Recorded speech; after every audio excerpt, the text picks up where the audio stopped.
here we are right in the beginning of May and getting ready to head off to Interzoo in Germany, which is the worldwide pet trade show. Go to the Deltec factory and go and see some really fabulous aquariums all throughout Germany for a 2-week period. And recently, I became president of the Florida Marine Aquarium Society. I've been a member of the Florida Marine Aquarium Society since the beginning of time. As a matter of fact, my father was president of the Florida Marine Aquarium Society twice, and the last time he was president was in 1965, and I was 3 years old. So taking on the role of the Florida Marine Aquarium Society president is a really important thing to me, and it comes with a lot of history. I'll take you down here first. It kind of all started here in 1971. Here's the show booklet from 1971, the 16th annual show. That's actually my brother on the front cover there collecting tropicals, and here is a photo of my brother and I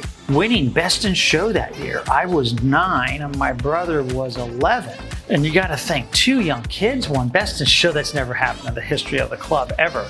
And here on our history wall in the office is the first ever Florida Marine Aquarium Society annual show booklet from October 7th of 1956. Really was the first marine aquarium club in North America, probably ever in the world. Here is the 4th annual show booklet from 1959, right there. My father has an article in there about aquariums and tropical fish collecting, and that was down at the Dinner Key Auditorium. Another great historical piece is an article in the Aquarium magazine from November of 1962. And my dad was already commercially involved building the Aqaria Marine Aquarium. It talks about my dad putting together a $75,000 aquarium in 1962. I'm going to make a wild guess that in today's money it's probably $1 million from 1962 to now. I'll look that fact up.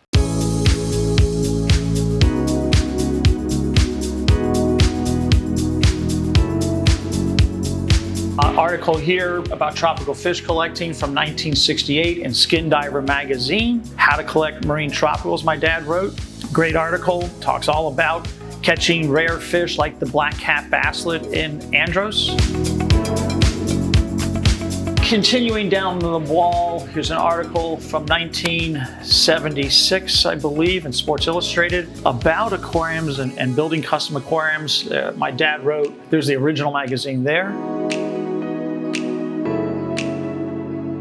Here's a really old-time photo of my brother, myself, and Jolene in a booth at the Miami Beach Convention Center. We would set up, at that point, static aquariums with bleached coral. In '71, I had a natural balance aquarium with live coral in it before the Lacey Act, which happened sometime, I believe, in '74.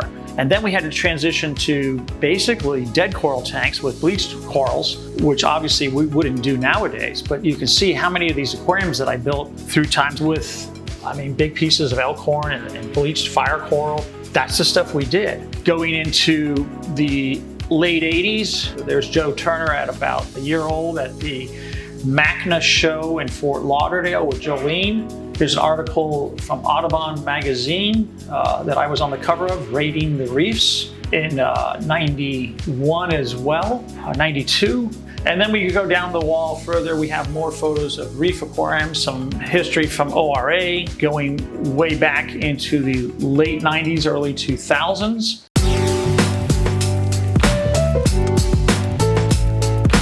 Then evolving further and further into larger reef aquariums, 6,000 gallon in Roanoke at Center in the Square,